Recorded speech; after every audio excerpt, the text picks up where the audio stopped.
Hey guys, and welcome back to another Toy Story Collection update video. Let's get into it.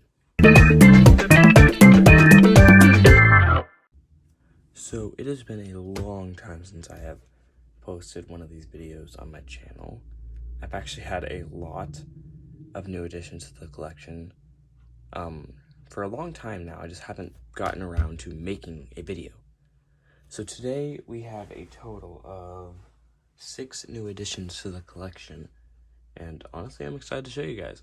So before we get into this video, guys, for those of you who have been watching my recent uploads, you may have noticed that I've actually featured some of these toys in some of my new videos.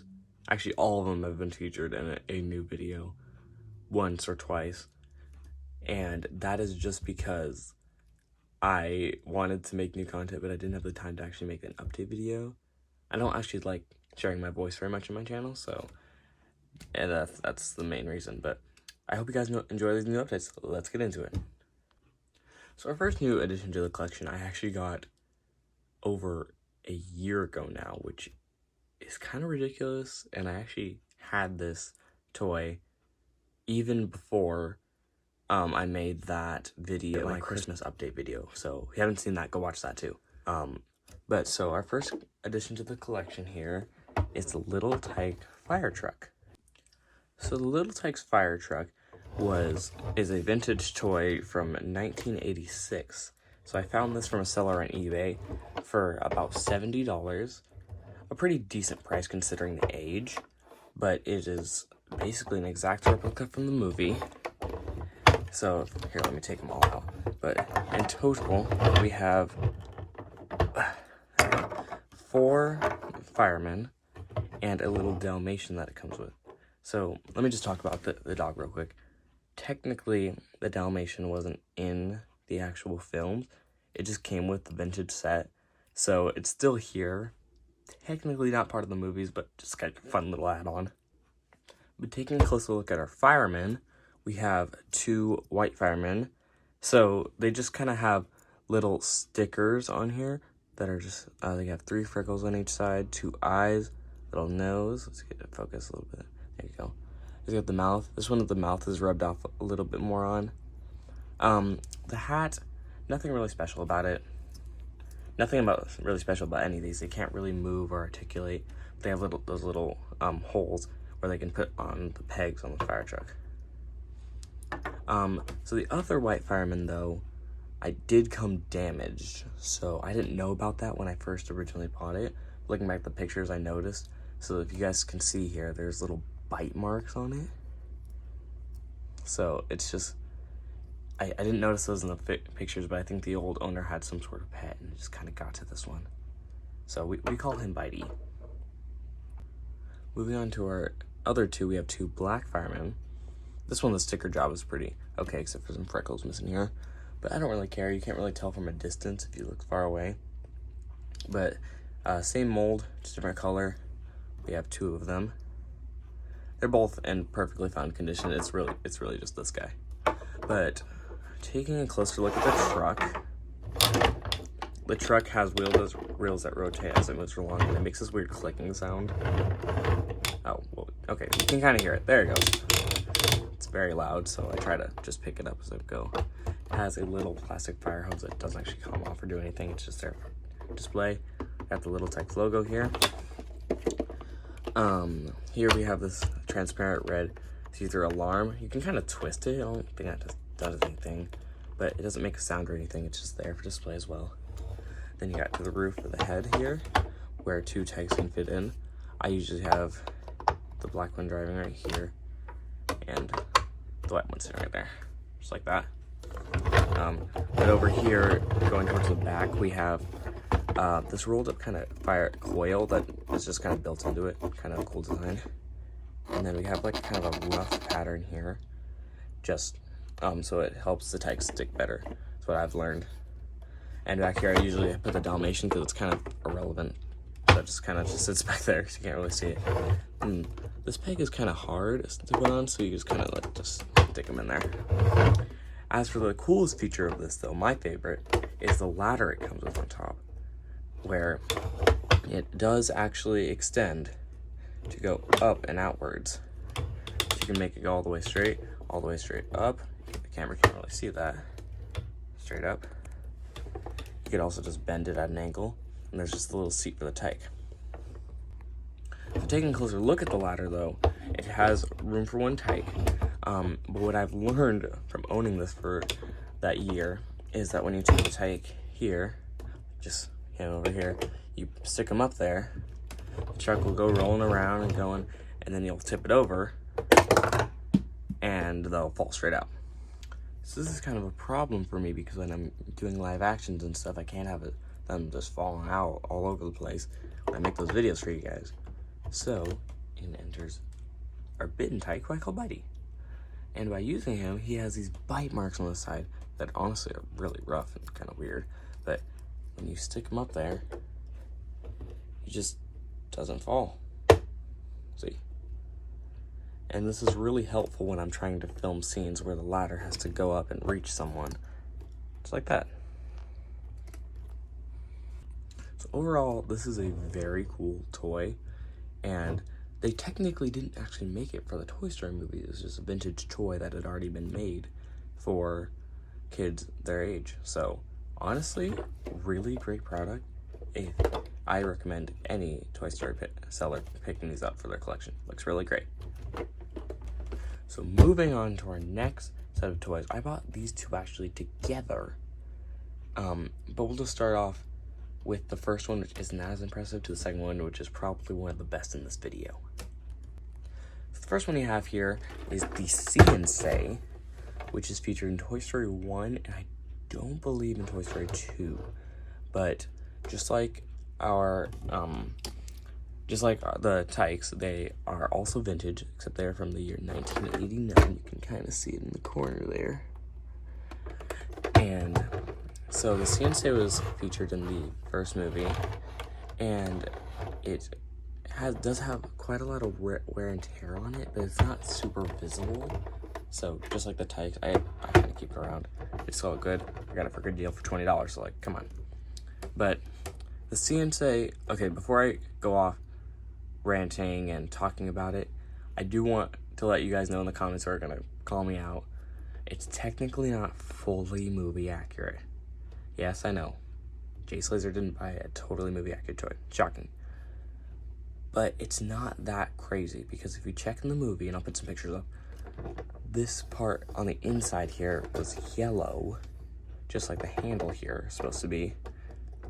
And the back here is supposed to have a giant red dot with these kids, instead of it just being straight blue. So yes, there was many different versions of See-N-Says, but like, it's mostly movie accurate. You got the handle, which is yellow like it's supposed to be, and the sheep is supposed to be on top. All of those are movie accurate features. So in my eyes, it is good enough for the collection. Maybe one day I'll buy a truly movie accurate one, but I think he looks great. So moving on to the actual See-N-Say features, it's a pretty straightforward toy. The dial in the middle here spins. Obviously you don't have to spin it manually, that's what this is for. So whatever you decide to point it to, like, let's say we just want to do the sheep, you pull the handle real hard enough. The sheep goes. And then it'll make that animal noise. Now, just a warning, most of these animal noises are, since this toy is vintage, most of the animal noises are squeaky or high-pitched or kind of freaky sounding. So, yeah, here's a cow. The cow says. The one I find to be the most disturbing, though, is the bird here, who sounds like it's literally dying. The bird says. I don't know how that sounds on your end, but that is super high-pitched and squeaky. Don't like playing that one. There's also just some straight random animals on here, like the coyote. The coyote goes. That just sounds like a high-pitched dog. But in summary, the See-N-Say is just a basic, average toy that you'd buy back in the 80s. But let's move on to our next one, who I bought with this one, which is kind of, in my opinion, way more exciting. So our next toy is actually my most expensive toy in my collection currently. After I bought this, I purchased it for $165, which I know for all the major collectors out there isn't that big of a deal, but to me it's pretty huge. Obviously in size it's not. If you guys are about to see it, you know it's not. But this one has definitely been featured in multiple of these new videos, of my other live action videos. So definitely go watch those and you'll probably see this toy multiple times. But here is the Troikas. So the Troikas here, like I said, I picked up $165 on eBay. I actually picked all of these up on eBay except for one. But wow, like there's a lot to say about these guys. A lot of people review them, a lot of people have them for their collection because they're just so film accurate. They are carved out of wood, sanded down and painted. All the details such as the fur, the ears are so high definition. Got the eyes. And then this is B21 down here. I think a lot of other people have seen that. I'm not really sure what it stands for, but that's there. It says made in Russia. Not really sure if that's true, but these guys are based off of Russian nesting dolls, so it's kind of a cool detail. So these guys were featured in the Toy Story 1 and Toy Story 2 movies as one of Andy's toys. They are... Okay, I keep saying they, and some of you guys who may have not seen the film are confused. So this is Dog, the dog Troika. But inside their little gimmick is that if you've never seen a Russian nesting doll, you open them up, and out pops another one. So here we have Cat. So Cat here has some really cool movie accurate features. By the way, if you haven't seen the movies, go watch them. You will see that these guys are just like almost perfect. Genuinely just perfect. But anyway, Cat here has green pupils with yellow eye color. And then he has his little tongue sticking out, some whiskers. I don't actually know the gender of these guys, but just, you know, going with it. His ears are kind of coiled back here on both sides. He has the little rough details here. You can kind of feel the depth in them, which is kind of cool. Got a little purple sticker down there. Blue, purplish. Got a little feet down there. So he's the second one, but if we pop him open... Sorry, there's a little squeak of some of the wood. Next, we have Duck. So Duck here is the third one of the Troikas. He has these really small eyes, which are kind of creepy if you look into them. So Duck has his giant orange beak, of course, kind of like how they did it. I mean, these are models straight off the movie, so he just had perfect inspiration. He has a little brown sticker down here. He has his wings on both sides. And he has this line that goes around him. Obviously, the male duck, so this is ones with the green patterns, if you guys didn't know. But inside him, we have our fourth fish. So fish here is also kind of creepy looking eyes, kind of just stare into your soul, to be honest, with both fish and duck. But fish has its little fish lips right here. It's kind of straightforward, circles. But the detail, he had to hand paint all of these scales on there, which is kind of ridiculous. Like, look at all those. They just go everywhere, and then you have the sticker on the bottom. But look, and then you have to add the fins over them, which is kind of crazy. Yeah, fish is definitely one of the most high detailed ones, even just being so small. But then you think we can't even go any smaller. Open it up, in comes Ladybug. So Ladybug is the fifth and the smallest of the Troikas here. And he doesn't really have as much features as like fish in them, but being the smallest, imagine having to hand paint all this. Like, look, all the detail, you know? His little legs and stuff. So he just fits inside of all of them. He doesn't open or do anything. He's literally just like a little piece of wood. So Ladybug's the smallest out of them. Let me put them all back together and show you all of them together. So this is what the Troikas look like going from biggest to smallest.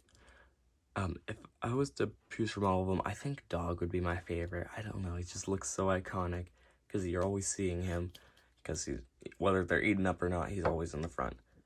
I think they all look super good together. The color scheme is just kind of great, like they just work. And so this was one of the toys that I never knew existed as a kid. As I've started to get into Toy Story collecting, I've wanted these so bad. So having these in the collection was like a dream come true. And I got them like January last year, so we're approaching a year for these guys in the CNC. They arrived the exact same day, which is kind of cool. But yeah, these are the Troikas. So kind of going off theme here, our next toy is not from Andy's toys, and he's not actually even a new toy in my collection, which, if you're wondering, you might think that's kind of weird, but I'm showing him to you at all. But my last one broke, and I've actually never shown him to you guys. So for my birthday, one of my relatives got me a new one. And so, introducing, guys, we have the Disney Store Zurg. Obviously, Zurg is too tall to go off camera, so let me see if I can adjust that. There you go. So, everybody, this is Zurg, the Disney Store version. I bet most of you have seen this toy. So, I got him for my birthday / Christmas, because my birthday is relatively close there. So, Zurg here is pretty straightforward. Kind of, like, he's not perfectly movie accurate, but he is gosh darn close. So he has his rotating ball joint arms, and he has a little elbow here, and he can twist his hand. Kind of stiff though, so I won't want to mess with that too much. His 3 fingers can move together and one separately, kind of just like Buzz. Thumb doesn't move, just like Buzz. But he has this little light here, kind of like, I think this is sensory for like the interactive toys. If you haven't seen, maybe coming out with this line of toys that when they talk, you can interact with each other, like the Woody and the Buzz. So that's kind of what that is. I haven't actually tried that because I don't own any of the others. But moving on with Zurg's features, we have his iconic gun that kind of just moves out here. And the pipe is very sensitive, so I don't really mess with that too much. But the gun doesn't actually do anything. Knob doesn't actually move. He can't remove it out of his hand. He's just holding it permanently. But I think it looks really cool anyway. Anyone would want to pose him like this. So it's just kind of blasting stuff. So there's actually nothing in there. You can't actually shoot stuff, like most people know from getting these. Kind of sad. But you can make the balls in here spin. I don't really know why they made that feature or why the balls are like a metalish. It's not movie accurate at all. It's one of the things that people complain about. But I think he looks perfectly fine. I used to own one of these, and that's why I got a new one. So he has little wheels on here that he can roll on, and he can also just twist his body so he can look different ways. But I don't even remember him doing that, so who really cares? But yeah, he can just roll across here. Kind of sounds weird because it's on a wooden chest, if you guys didn't see. And of course, he can move his head, look different ways. And one of his main features is talk, which I think is really cool because when he does it, he lights up. Mark my words, you and Star Command will bow before me. I am the Emperor Zurg. Your insignificant threats don't frighten me. Wait, no. Don't you realize the time has come for us to join forces? Together, we could rule the quadrant, and then the galaxy. So yeah, just random cool phrases from the movies or what he probably would say if he was a toy in the movie. But before we move on to our next toy, I just want to show you why I got this Zurg and what happened to the other one that I never showed you guys. So I literally had to dig under my bed to find this. But here is my old Zurg. Yeah. So obviously he's like the older version. He has little scuff marks here. I mean, he can still talk.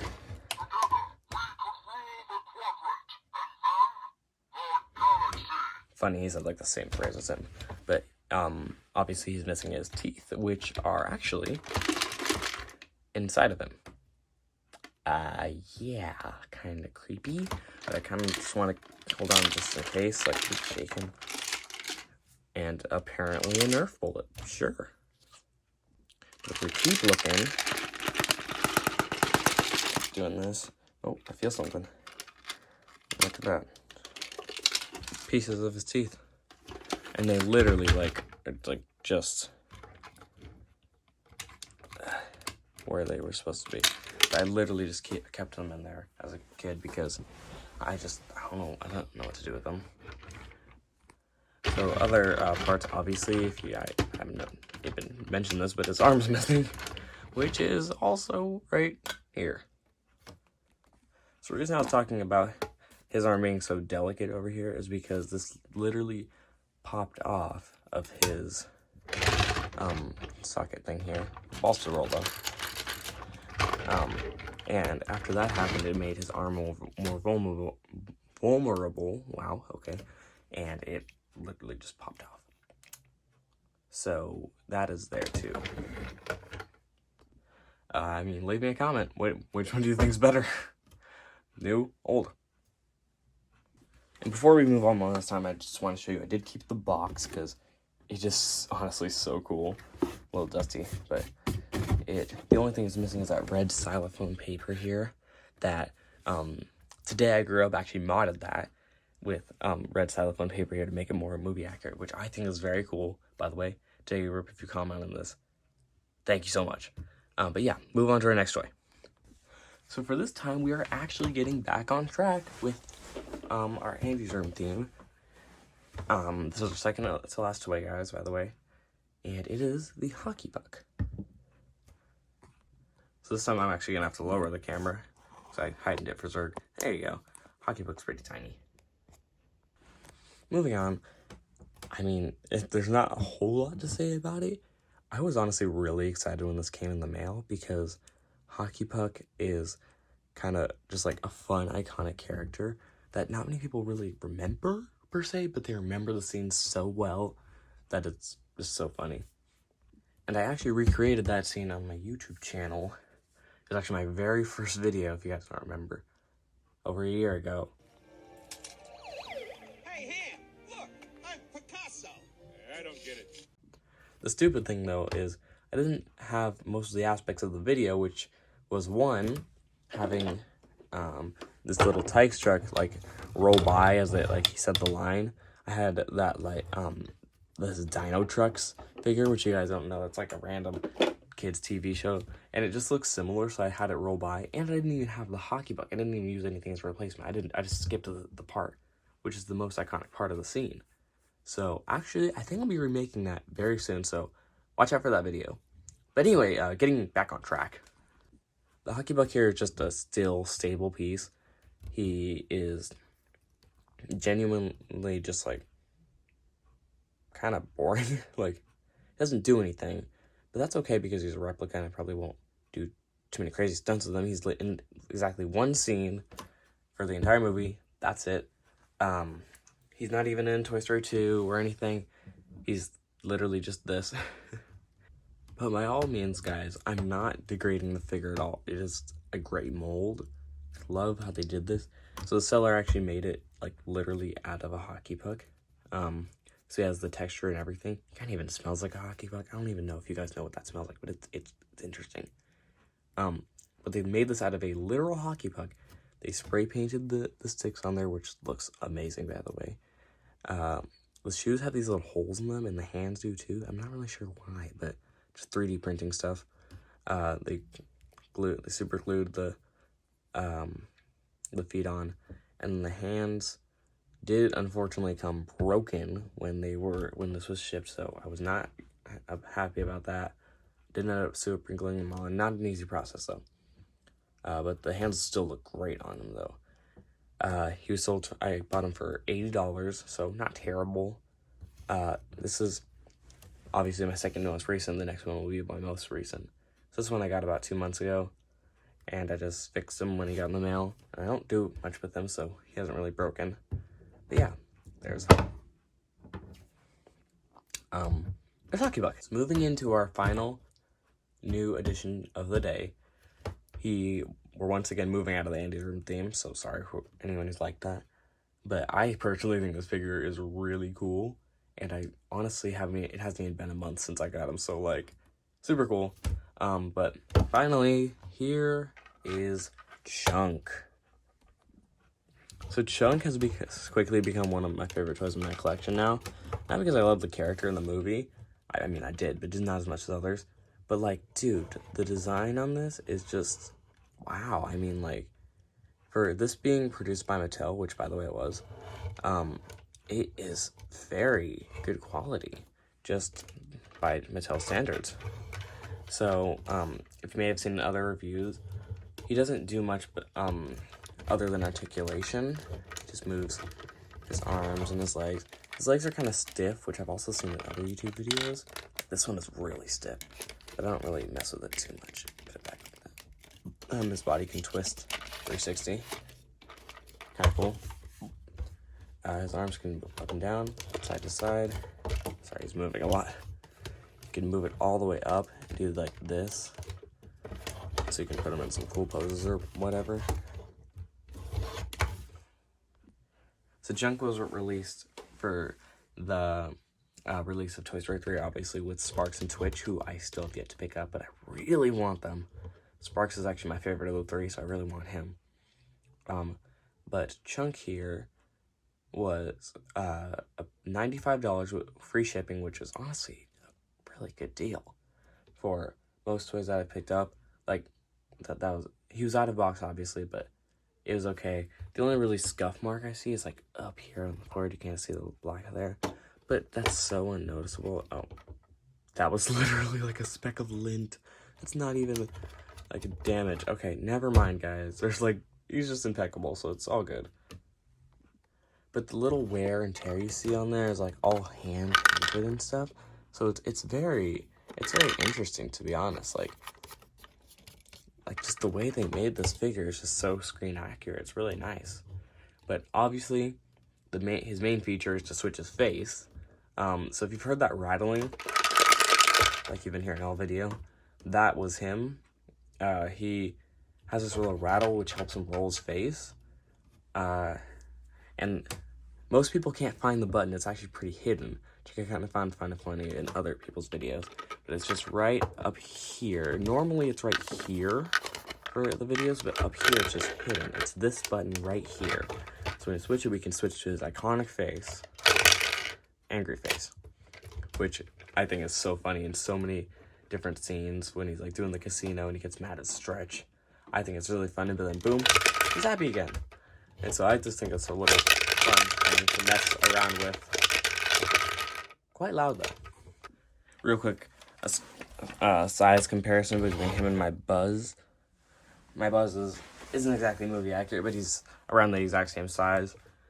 So yeah, Chunk is a pretty big figure. I think he ranged at like 9 inches, which is pretty tall for a toy. I think he looks really nice next to each other. I really want a screen accurate Lotso. If you guys haven't seen my Lotso, he's in my full collection video that I released like I think a year ago. He's just kind of small, doesn't really fit the size ratio, so I definitely need a new one of those, and then I'll get like a true size comparison. So just wrapping it up here, guys. These are all the new additions all together, and I really hope I'm able to see you guys in the next video. Comment down below what I should buy next. See ya!